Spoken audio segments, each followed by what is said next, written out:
Fait de la Guadeloupe au micro d'Alexandre Ouda. On peut commencer par les établissements qui vont recevoir du public, les bars qui vont pouvoir réouvrir à compter de samedi prochain, exclusivement pour leurs terrasses, avec un protocole qui ressemble à celui des restaurants aujourd'hui sur les terrasses.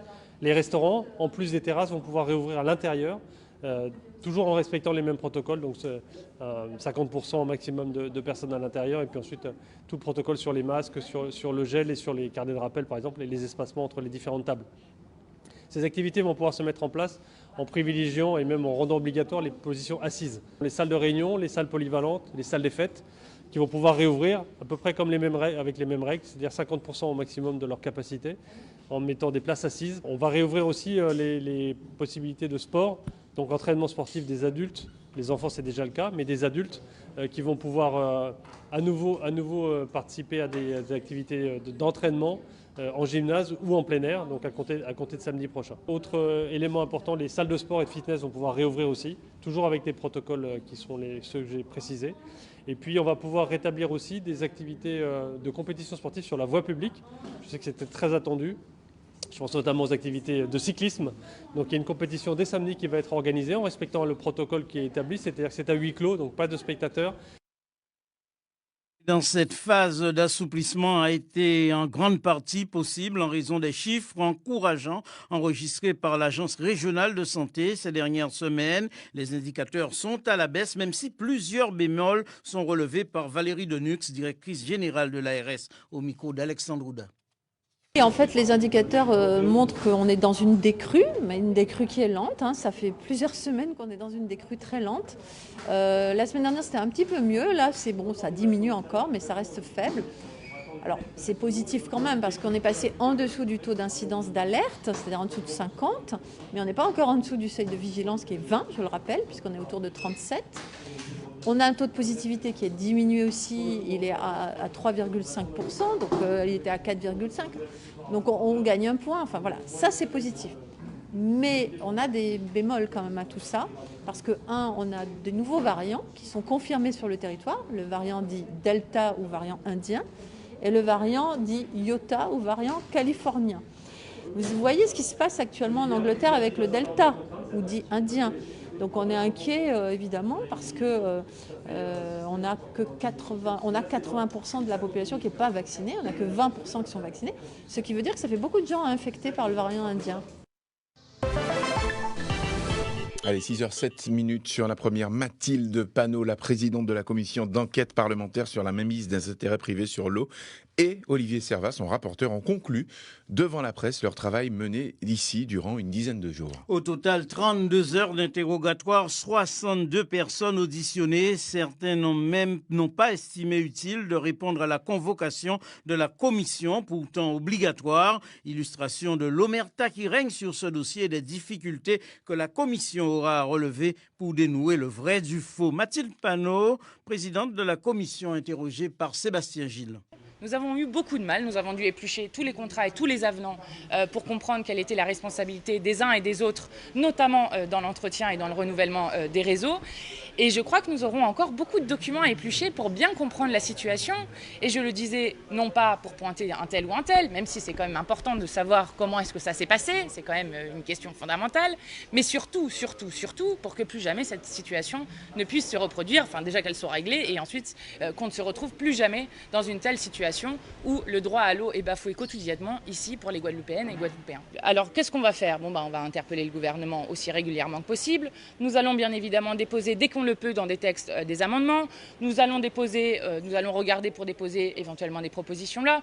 Enfin en tout cas mener ce rapport de force dans notre fonction de parlementaire que nous avons et avec quand même je crois, un coup d'éclairage, je l'espère en tout cas, avec cette commission d'enquête qui est portée sur la situation d'indignité dans notre République française. Et puis, mise en cause dans ce dossier, l'ancien président du Conseil général et sénateur, Jacques Gillot, fait part de sa surprise d'avoir appris par voie de presse qu'il aurait fait l'objet d'une convocation de la commission parlementaire d'enquête sur le dossier de l'eau. Il affirme n'avoir reçu ni appel téléphonique ni courriel relatif à une convocation à s'exprimer devant cette commission qui était d'enquête présente en Guadeloupe toute cette semaine. Jacques Gillot a signalé au rapporteur de la commission qu'il se tenait à son entière disposition afin de répondre à toutes les questions qui lui seront posées sur ce dossier particulièrement important pour la Guadeloupe. Fin de citation. Et si vous vous rendez sur la plage de Cluny, Est, à Sainte-Rose, vous verrez que certains des quelques espaces boisés encore présents sont désormais entourés de piquets en bois et de fils de fer.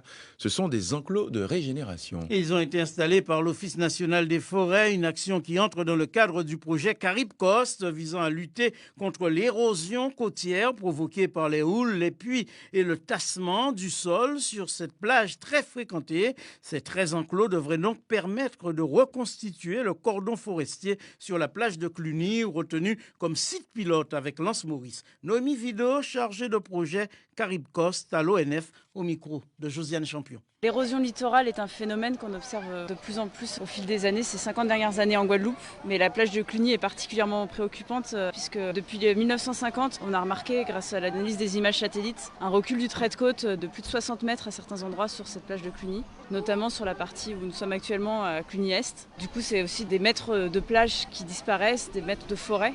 Donc moins d'habitat pour les tortues marines, moins d'habitat aussi pour la population puisque il y a la route qui passe juste derrière et la plage diminue de jour en jour. Du coup, l'idée, c'est de mettre en défend en fait certaines zones qu'on a identifiées comme étant des endroits où la régénération pourrait naturellement se faire parce qu'on a des grands arbres qui sont des semenciers pour l'avenir et qui vont permettre d'assurer un stock de graines suffisant pour la reprise de la forêt. Et dans ces enclos, de replanter aussi certaines essences localement présentes à Cluny pour ensuite garantir une forêt qui est un peu en meilleure santé, plus dense, garantir aussi de l'ombre pour les futurs usagers parce que l'objectif n'est pas non plus d'interdire la fréquentation de la plage, bien au contraire aux gens, mais plutôt d'en faire un espace durable et de loisirs plus agréable à vivre et boisé, que ce soit pour les usagers et aussi pour la faune, notamment les tortues marines qui viennent pondre en quantité sur ce site chaque année. Et justement, l'opération a été menée en partenariat avec l'association Toti Jaune qui y a associé les écoles et collèges de la commune. Chaque établissement parraine un enclos. L'opération de parrainage s'est déroulée hier. Allez, 6h11 et du sport avec des nouvelles des Guada Boys, Gilbert. La sélection de la Guadeloupe peaufine sa préparation avant son match face à la Martinique prévu mercredi prochain. Les joueurs pros arrivent par petits groupes et d'ici la fin de la semaine, le groupe de José Angloma sera au complet. Les Guada Boys bénéficient d'une dérogation préfectorale pour s'entraîner. Anthony Baron fait partie de ces joueurs professionnels venus renforcer la sélection de la Guadeloupe. Dans quel état d'esprit aborde-t-il l'aventure? On est tous contents de se retrouver les uns les autres. On passe par le test Covid, obligatoirement. Et puis un grand plaisir de revenir ici. J'avais raté le dernier match suite à une blessure. Je devais revenir pour un match, mais avec le Covid, ça a été annulé. J'ai pris mon mal en patience, les autres joueurs aussi. Et c'est vrai qu'on est tous très très contents d'être là et on va essayer de donner le maximum. On se fixe pas de limite. Après, on va quand même tâcher de prendre les matchs les uns après les autres. D'abord les Bahamas, qui est notre premier objectif. Et par la suite, on verra. Allez, c'est Philippe Briot, le chargé de communication de la Ligue guadeloupéenne de football qui a réalisé cette interview. Covid-19 oblige. C'est la fin de cette édition. Sonia Petro, la tête de liste de Réussir la Guadeloupe, est l'invitée de la grande interview. La présidente de la fédération Les Républicains de Guadeloupe reste fidèle aux valeurs de ce parti de droite. Elle espère la relance économique, mais avant tout, il faut assainir les comptes de la Guadeloupe. Olivier Lancien. Sonia Petro entend bien défendre les couleurs de la droite républicaine dans ces élections régionales de Guadeloupe. La présidente de la Fédération de les Républicains est fermement campée sur les positions et valeurs de la droite. L'évolution statutaire ou institutionnelle pour elle, ce n'est pas une priorité des Guadeloupéens. Le cadre actuel de l'article 73 de la Constitution convient et n'a pas, selon elle, livré toutes ses possibilités. La tête de liste de Réussir la Guadeloupe est sévère avec le bilan de la majorité régionale sortante. L'insertion, le chômage, la relance économique, l'eau, autant de dossiers sur lesquels elle entend intervenir. Réussir la Guadeloupe propose plusieurs engagements et au premier titre desquels cette relance économique. Elle propose un projet en 4 axes avec une 50aine d'engagements. L'urgence pour Sonia Petro est de demander à l'État un prêt garanti de 320 millions d'euros. C'est l'engagement numéro 1 qui conditionne la survie de l'archipel, selon Sonia Petro.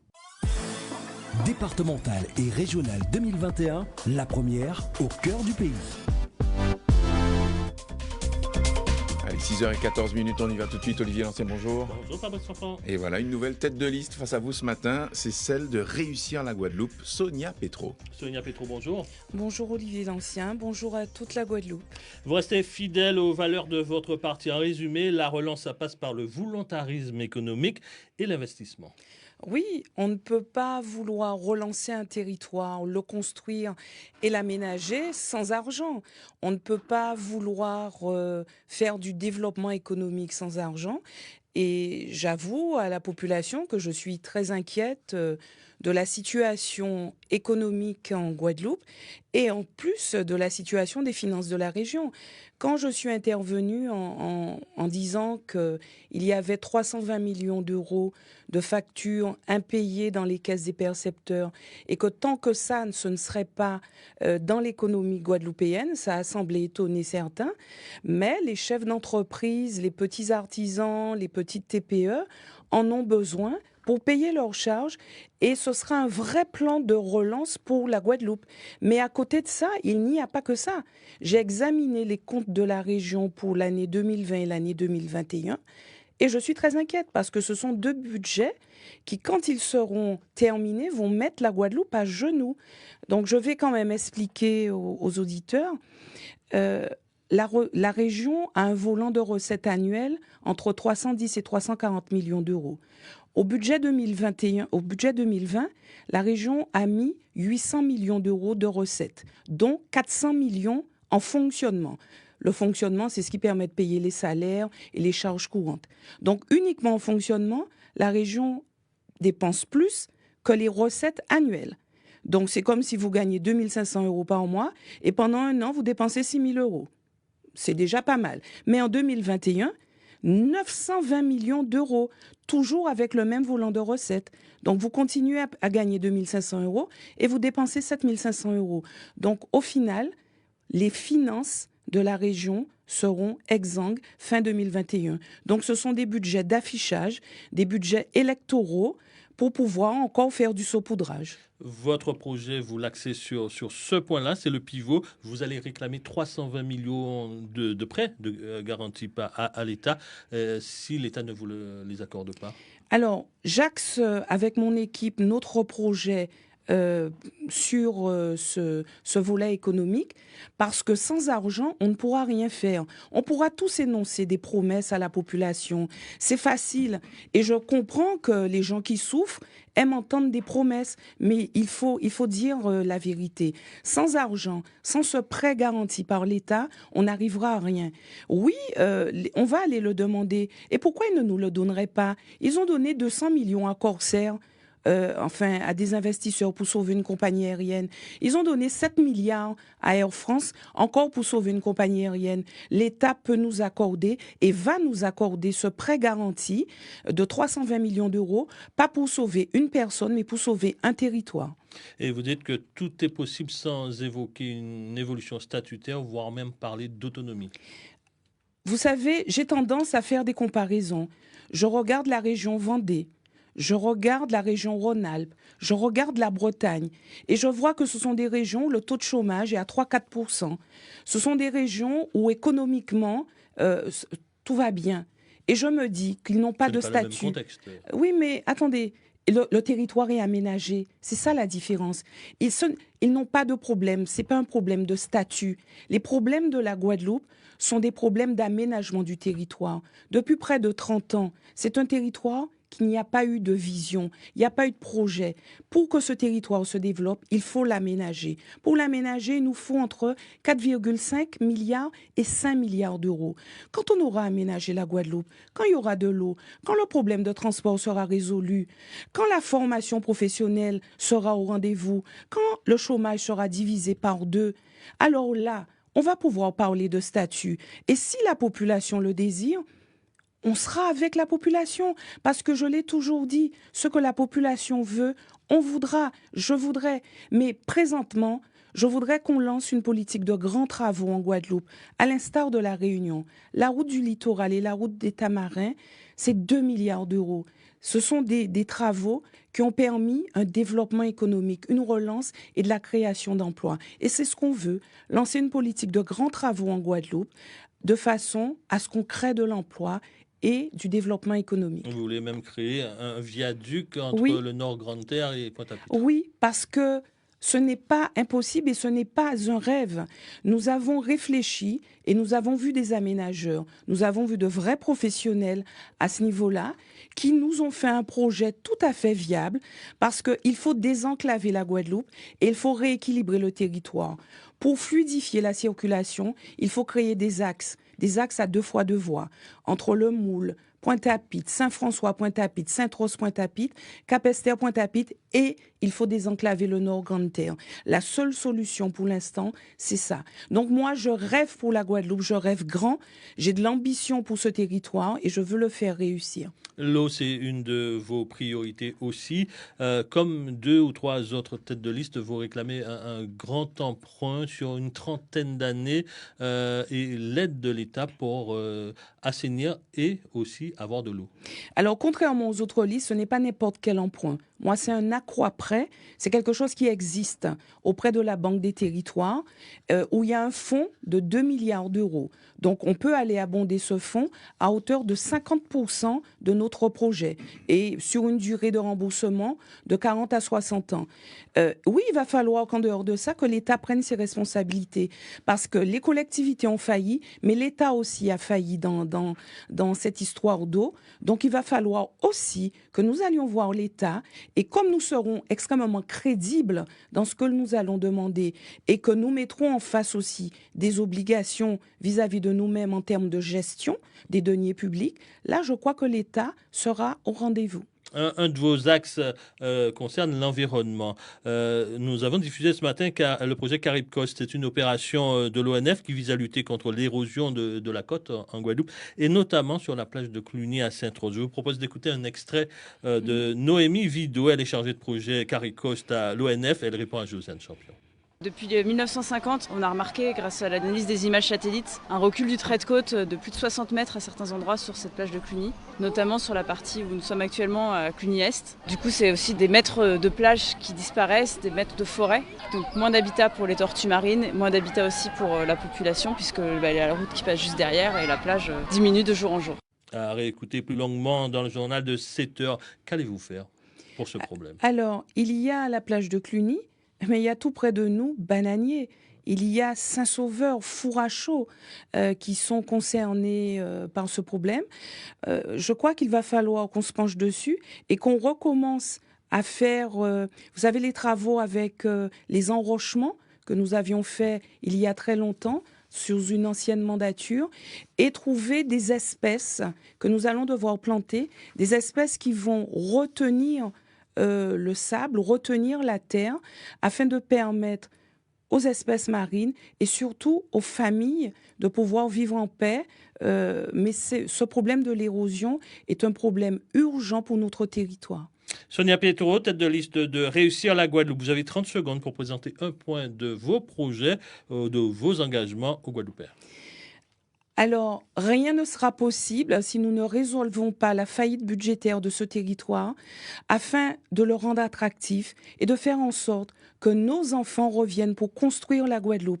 Alors, nous allons l'aménager pour que de l'eau coule, pour qu'il y ait un transport efficace, pour qu'il y ait de la connectivité sur ce territoire et qu'enfin la Guadeloupe soit au rendez-vous du 21e siècle et que la Guadeloupe devienne la cité caribéenne de l'excellence. Alors, ensemble, nous allons faire réussir la Guadeloupe. Question d'internaute. La question d'internaute vient de Brigitte S. Esprit. Et sur le problème de la retraite et du vieillissement, nous dit-elle, vieillissement de la population, quelle formation prévoir? Alors, sur le problème du vieillissement de la population, il y a des formations à mettre en place dans le domaine de l'aide à domicile, dans le domaine du portage de repas, dans le domaine des soins de bien-être pour les personnes qui vieillissent et dans le domaine de l'aménagement des habitations, puisque plus les gens vont vieillir, nous, ce que nous voulons, c'est leur permettre de rester le plus longtemps possible chez eux et d'adapter les maisons. Donc, il y aura des formations à mettre en place pour l'adaptation des maisons, et pour ce que je vous disais bien, les formations de bien-être. Et pour les familles aidantes? Oui, et pour les familles aidantes, nous aurons des dispositifs d'accompagnement et d'aide parce que aider et être avec une personne âgée, c'est fatigant, c'est prenant. Donc, nous aurons des instances de répit. Les gens ont souvent besoin d'être aidés, d'avoir des espaces où ils peuvent respirer.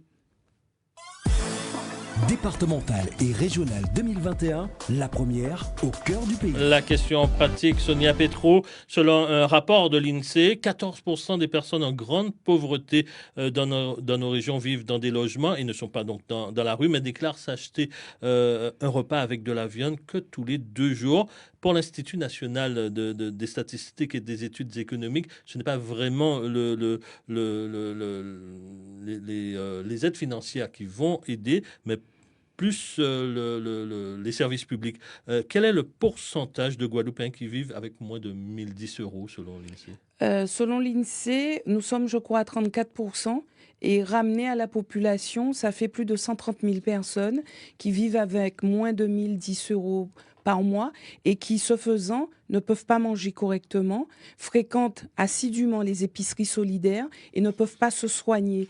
Alors nous, ce que nous préconisons, c'est un plan de lutte pour l'extrême précarité et la pauvreté avec les autres collectivités locales et avec l'État et faire en sorte que ces personnes aient un panier alimentaire chaque semaine. C'est bien ça, 34%. Sonia Petro, merci d'avoir répondu à nos questions. Et en face de vous avez Continuons d'avancer d'Harry Chalus, Avenir Identité Régionale, Maxette Pierre Bacas, Faire partie de la solution, Willy William, Sentinelle Guadeloupe Éric Coriolan, La Région au service du peuple de Christelle Nanor, Debout de la Guadeloupe de Tony Delaney, La Nouvelle Voie, un contrat moral avec le peuple Max Mathiazin, Pays Guadeloupe Josette Borel Incertain, Combat ouvrier faire entendre le camp des travailleurs Jean-Marie Nomertin, En avant pour l'alternative Alain Plaisir, Réussir la Guadeloupe, vous Sonia Petro et nous de Ronald Selbonne. Très bonne journée.